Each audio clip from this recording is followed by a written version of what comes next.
योपां पुष्पं वेद पुष्पवान् प्रजावान् पशुमान् भवति चन्द्रमा वा आपं पुष्पं पुष्पवान् प्रजावान् पशुमान् भवति एवं वेद योपामायतनं वेद आयतनवान् भवति अग्निर्वा आपामायतनम् आयतनवान् भवति योऽग्निरायतनं वेद आयतनवान् भवति आपो वा अग्निरायतनम् आयतनवान् भवति एवं वेद योपामायतनं वेद आयतनवान् भवति वायुर्वा आपामायतनम् आयतनवान् भवति यो वायुरायतनं वेद आयतनवान् भवति आपो वै वायुरायतनम् आयतनवान् भवति एवं वेद योपामायतनं वेद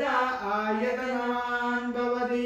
असौ वै सपन्नपामायतनम् आयतनवान् भवति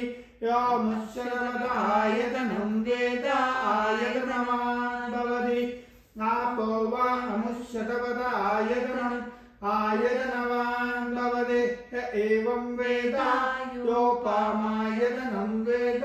आयतनवान् भवति चन्द्रमा वा आपामायतनम् आयतनवान् भवति यश्चन्द्रमसायतनं वेद आयतनवान् भवति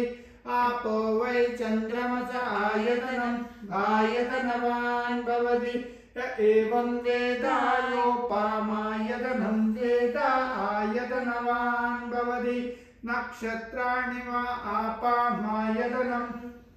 आयतनवान् भवति यो नक्षत्राणामायतनं वेद आयतनवान् भवति आपो वै नक्षत्राणामायतनम् आयतनवान् भवति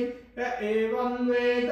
योपामायतनं वेद आयतनवान् भवति पर्जन्यो वा आपामायतनम्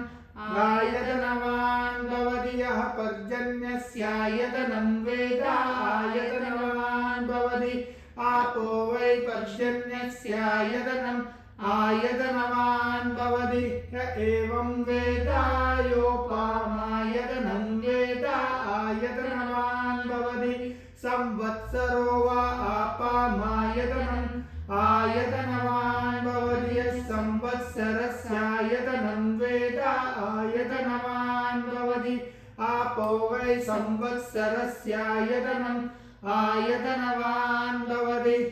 एवं वेद